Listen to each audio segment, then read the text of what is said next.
Hello and welcome to part 7 of the series on how to create the Discord UI with ReactJS. In this part we're going to work on the buttons in the navigation bar on the left side. Right here we can see three buttons which turn green when we hover over them, and when we do not hover over them they just turn gray with a green color. In our app we have the buttons right here. We have the serve button, we have the download button, and at the bottom we have the explore button. However, if we hover over the buttons, nothing is happening, and there is also text inside of the button instead of the icon, as we can see right here. So the first thing that we are going to do is we are going to open up our code editor, and then we are going to open up our app.tsx. And right here we see that we have a route for our home component, which is right here in the home directory, the home page. And inside of here we see that we render our navigation bar. And here we see the button for the server, the button for the download, and a button for the explore button. As we can see, we have different class names. For the server we don't have any. However, for the explore button we do have the explore class name. The first thing that we are going to do is we are going to create a separate component for the button. And if we look at the application right here, how do we want to name our component? As you can see, the buttons right here have an icon inside of them, and also they are a little bit roundish and they get a little bit more squarish when we hover over them. But I think the name icon button might be really fitting for this, because there is no text inside of the button and only an icon. So right here in our source we are going to create a new folder named components, and inside of here we are going to create an icon button, and inside of the icon button we are going to create an icon button.tsx and an icon button.css. We want to import that CSS right here, /icon button.css, and here we want to say export default function icon button, and this will return a button which just says hey, like so. Alright, so quick and easy, right?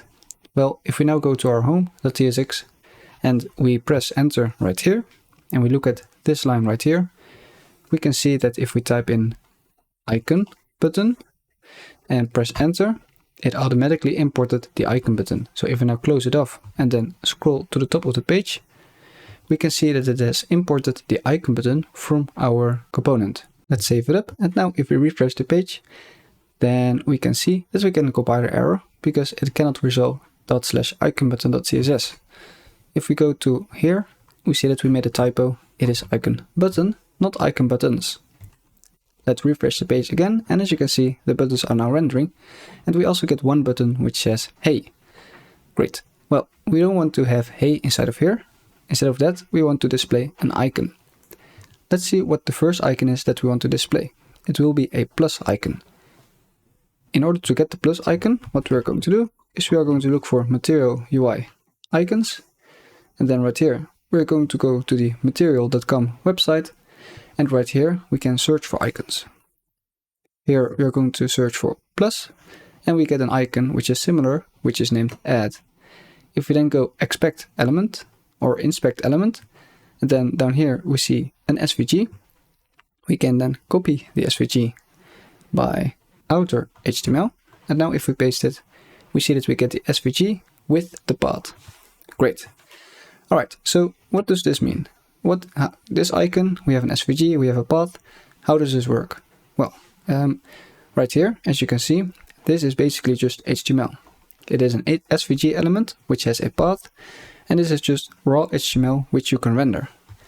If we go back to our page right here, and let's go into the home.tsx page right here, and then underneath the icon button, paste the code that we had copied from the MUI icon. We want to change this to a class name because we are writing TSX and not just plain HTML, and save it up. And if we now go back to our application, we see that we are now rendering a plus icon. As you can see, we now render the icon that we just saw right here on the Material UI page. But instead of rendering it just like this inline, what we want to do is we want to create a new folder, icons, and right here let's create a new file for the add icon.tsx. And inside of here we're going to paste the code that we just had. So if we scroll to the left, we change this to class name, and we also just don't need all these classes or all these classes on the SVG. We do want this, the data test ID is also not necessary. And then if we press enter a couple of times like this, format it, then we can see that this is the styling for the add button. This is not just enough, because right now we cannot import our add icon.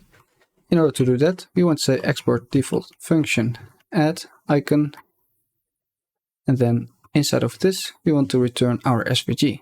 So we say return, and then right here we say SVG, like so.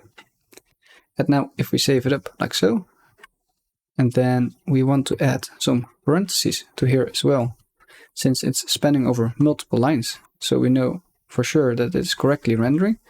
Let's write it like this, so it's a little bit more readable. If we now press save and then go to our home.tsx, we can remove the SVG from here. And if we then write add icon like so, we see that we can use our icon as a component. If we scroll up, we see that the add icon has been automatically imported from icons/add icon. If it didn't do this for you, well, then you can add this line right here in your code. Alright, so now that we have the add icon right here, if we now go back to our application right here, we see that the add icon is still appearing, even if we refresh the page. Great, so now we have an add icon, but how are we going to use that in our icon button? Well, what we could do is we could remove it from here, save it up, and now it's gone. And now if we go into our add icon, into our icon button right here, and then write add icon, like so, as you can see, it imported it from the add icon component, and then save it up. We see that we now have an icon inside of the button, which is really great because this is going the way that we want it to go. Alright, so what if we now create a second icon button? And right here we are also going to add some parentheses so we can make it a little bit more readable, like this. And then we go to home and we want to copy over this icon button and we want to paste it right here. If we now save it up, we see that we have two buttons with an icon inside of it. And if we look at the page from React, we see that the first icon has a plus and the second icon or the second button has a download button or a download icon. Well, let's go to the React page again, and then right here, let's search for download. And as you can see, we see download, and that is the one that is mostly the same. However, it's not exactly the same. It's fine. We can then right mouse click, copy outer HTML, and then right here, we want to create a new icon, download icon.tsx, export default function, download icon, and we want to return this, the SVG that we have copied over. And let's format this so it's a bit more readable, and then we can remove the class name because we don't need that class. And also the data test ID will not be needed because we won't be writing any test for this application. Alright, we made our download icon. Now we want to use it. We want to use it in our second icon button. So what if we go inside of this icon button? If you press F12, then we go inside of the component. As you can see right here, we have now opened this component inside of our editor. And then right here, instead of having add icon, let's write download icon, like so. And as you can see, it automatically imported it from the correct location, and the add icon is now being grayed out because it is declared, but its value is never used, or it's never read. If we save it up, we see in our application that both icons now have the download icon. However, that's not what we want, because we want the first icon to be a plus and the second icon to be a download icon. Let's first get the third icon, which will be the discover icon. Discover, then we don't get anything. Let's look for explore, and as you can see, we get an icon which looks like the discover icon. We are going to copy other HTML, then right here we say explore icon.tsx,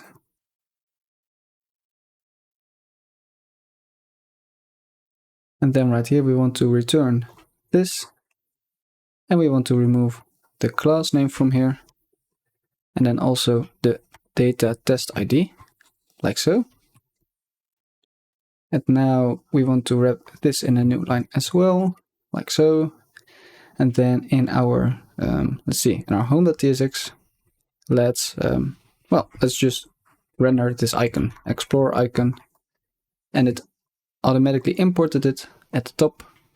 And if we now save it up and go refresh the page, we see that we now get our nice explore icon appearing right here. However, we want to render this instead of the icon button. But then we get the same problem as we had before, that the icon button now only supports one icon, which means that it is either or a download icon, or an explore icon, or an add icon. As you can see right here, those are the three icons that we need. However, we want to be able to use the same icon button with different icons, which means that we want to pass a parameter to our icon button.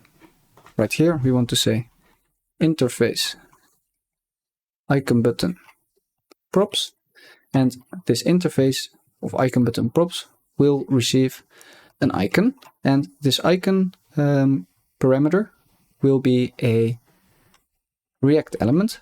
So let's say React.React element, like so, and then right here inside of our icon button function, we want to write icon, which is of type icon button props. And now we expect an icon to be delivered to this icon button. And then right here, instead of passing in the download icon, we want to render the icon. We can also remove the two icons from up here, and you can also do it by pressing Shift-Alt-O, and then it will automatically remove all unused imports. If we now save this up, we see that we get an error in home because it says, hey, we are using an icon button, but we are not passing in an icon. That's true. And then we need to pass in an icon. So right here, for our first icon button, we want to render the add icon, like so. And for our second icon button, we want to render our download icon, like so. And now if we save this up, as you can see, we now have the same icon button right here and right here, which have different icons, because right now the icon is being passed as a parameter to the icon button. Let's try and do the same for the icon button below here at the Explore button. Let's go into our code, and if we then copy over this and then paste it right here and say Explore icon, like so, save it up, we see that we now have an icon button with an icon for the Explore. Great, we're already doing really good. However, we want to remove the icons which have text. So right here we say button server remove, button download remove, and button explore remove. And now as you can see, we have our icon buttons, and we still have one explore icon, but that one needs to be removed as well. As you can see right now, we have our buttons just like we have in the drawer right here. However, our explore button should be at the bottom of the page, so we want to target that with some CSS. In our home.css, we had some styling, and we also want to move some of the styling to our icon button, because the icon button should be a component which can contain itself. So it should not be depending on outer classes or outer styling. It should be self-contained. Because right now, let's say if we remove everything inside of our home.css, or maybe that might not be a good idea. Let's just remove the styling on the button. As you can see, we now just have plain buttons. And we don't want that, because we might want to use our download icon or our icon button in some place else than the home.tsx page. So we want to have the style for the icon button coupled with the icon button component. We do not want to have it in the home.css. What we do want to have in the home.css is any styling that will affect the home page right here. So in our icon button.tsx, let's open up our icon button.css, and then right here let's paste in our code. And here we have a selector.homepage nav button. We don't need it anymore. Let's just change this to button. However, if we look right now, it seems like the styling is correct, but we are now targeting the default button. But as you can see, in Discord there are multiple buttons, and not all the buttons will look the same like this. So let's try and give the button a little bit more descriptive class name. So right here, we go to our icon button, or let's just give it a class name at all, and let's name it icon button. And then right here in our icon button.css, we want to say that we only want to target the buttons which have the class icon button. And as you can see, we now still have the same styling. However, if we now have a button on a different place, so let's say in our home.tsx, we have another button which says hi. As you can see, this button is unstyled. And that's correct because we don't want to have the icon button styling on this button. If we go back and go to our icon button.css, and if we remove the class name selector from this button, it will just try to apply this styling right here to every button. So as you can see, our button with the text hi is also being targeted, which we do not want. So let's put that back. And then the next step is to put the explore button at the bottom of the page. Alright, so first of all, remove this button with hi. And then right here, we have our explore icon. Let's look at this. We have a nav element, and this nav element has a lot of buttons. And the bottom button is the explore icon button. So we want the bottom button to go to the bottom. Here we already had some styling. I think we targeted it by saying .explore. So let's try and find that. Right here we see homepage nav button.explore margin top auto. And this is not working anymore because we do not longer have the explore class on the button. So instead of saying explore, what we can also say is we want to target the button in the nav, which is the last button. Because if we look right here, we see that this icon button is the last button inside of this nav component. So right here we say last child. So it will only target the last button inside of this nav component. And then we want to give it a margin top of auto. Let's save it up. And as you can see, we now have the explore button at the bottom of the page. And it's important that we do this in our home.css and not in our icon button.css, which we cannot find right here. We do not want to write it right here because this margin top is specifically for the home page. We do not want to have that on default for the icons. Alright, so now that we have that, let's try and style it a little bit more. We want the green color that we had before. So right here we see that we have a nice color. And then right here on our icon, we apply that to our button. However, it's not being applied to the icon. So what if we try fill? So there is a difference between fill and color. And if we now save it up, we can see that the icon is being filled the right color. If we look at the MDN docs, we see the fill CSS property defines how SVG text content and the interior canvas of SVG shapes are filled or painted. If presented, it overrides the element's fill attribute. Exactly, so that's what we need. We need the fill property to fill this SVG, and we just did it because, as you can see, by saying fill this, we now have the correct icon color. Or well, kind of the correct one, because this one is a little bit darker, but it's fine for now. Next, we want to make the icons a little bit smaller. As you can see, they are quite big. We want to make them a little bit smaller. To resize the SVG icons, what we are going to do is right here in our button.icon button SVG, because we want to target the SVG side of the button, and let's make it a little bit more specific by saying it needs to be a direct child of the button. Let's give this SVG a width or a height of 10 pixels, and then also a width of 10 pixels. And let's see what that does. As you can see, the icon is a lot smaller, however, too small. So we say 1 rem. It's a little bit better, but still too small. What if we up this to 2 and save it up? And as you can see, we now have kinda the same size. By default, I think it was a bit bigger. So if we do not set this, we see that it is pretty big. And if we do this, then we see that the icon is a lot smaller. Well, it might not be perfect, but I think it's fine. We could make it a little bit smaller by saying 1.8 rem, and here 1.8 rem as well. And maybe even smaller, 1.7 by 1.7. And then once more, 1.6 by 1.6. And as you can see, we now have roughly the same icon size.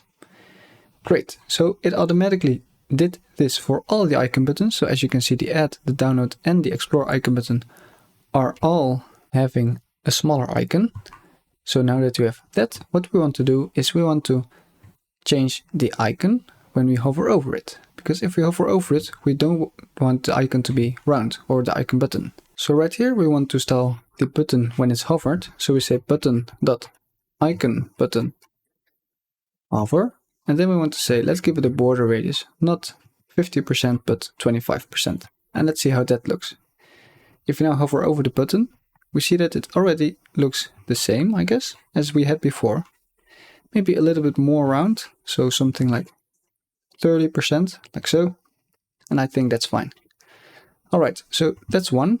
The next thing that we want to do is we want to change the background color. So we want to say background color. And then we set it equal to this color right here. Let's paste it in and then save it up. And if we now hover over our button, we see that the color is changing to the color of the icon. All right, great. Next, we want the icon to have a different fill. So we say fill white, like so. And now if we hover over the icon button, we see that the color of the icon is becoming white, just like we have in the Discord application right here. The color is not exactly the same. As you can see, it's a lot more clear than on the Discord page, so we might want to change that later. However, it gets the basic idea down.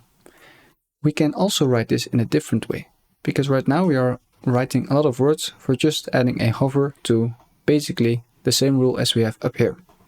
So what we can also do is we can say and hover, and then we want to add a colon in between here. And then paste this code that we had right here instead of here. And then we can remove this. And now if we save this up and refresh the page, we see that we still have our styles being applied. And that is because this syntax right here is just nesting CSS rules. And the browser, before it intercepts the CSS or before it reads the CSS, it knows that this hover needs to be applied after this. And this also works with child classes. Say if you have another class inside of here named P for some text and you want to style the color red, then you can do it like so. And this will be the same as writing button.icon button and then .p. This will be exactly the same thing as that we had right here. And it might even work for the hover if we remove the end tag, but I'm not sure. So if we remove it, it's not really working. It's now doing this to the element below. Okay. So if we do not add the end tag, it thinks that we want to add this to the element inside of the icon button. As you can see, the element inside of the icon button is the SVG. And if we now inspect our element, we see that the styling right here is being applied to the SVG that we have right here. If we select hover in the filter styles right here, we see that we get button.icon button and colon hover, we see this. So this is being applied to our SVG. Alright, so we do need the and sign or the ampersand. And if we save it up, it works again. However, we want to do one more thing, and that is we want to add a nice transition to go from this to this. As you can see, when we hover over it, the border is slowly shrinking, or the border radius is slowly shrinking, and the color is turning green and the fill is turning white, and it's all going gradually. And if we look at our button, boom, boom, boom. As you can see, it's just flickering like it's instant. And we don't want that. So in order to fix that, what we want to do is in our icon button right here, we want to add the transition. We say transition, and for now let's just say all. We want to transition for, let's see, 200 ms, and then just say ease in out. That should be fine. This is a transition method, and ease in out is like it's going easy in and easy out. So that should be fine. And if we now hover over our button, as you can see, it's slowly growing and slowly shrinking. And we might even want to make it faster. So let's say 100 milliseconds. And as you can see, we now have a nice animation just like we have here on Discord. One exception for the buttons is that the discover button is already white when we do not hover over it. So right here, we want to override the style on this explore button. But since it's a one-off, we don't want to integrate it in our component right here that we have, not in our icon button. So for this, we also go to our home.css, and here we are targeting the last child. And let's give this last child also a fill of white. And now, as you can see, the icon button at the bottom is being filled white, because this selector right here is more specific than the selector for the icon button that we have right here. As you can see, if we go to our CSS inspector and go inspect that element, and then if we look at the right side right here, we see that it is first applying the style right here, and there is one line crossed out, which is the fill line. And if we go up here, we see that this selector is on top of that because it is more specific, and there we have the fill white. So that is why it's working. Alright, that will be it for this episode. I hope you learned something about CSS, about icons, and about elements from React. I want to thank you for watching. I hope you could follow along. Leave a like, comment down below, subscribe, and I'll see you in the next episode. Bye!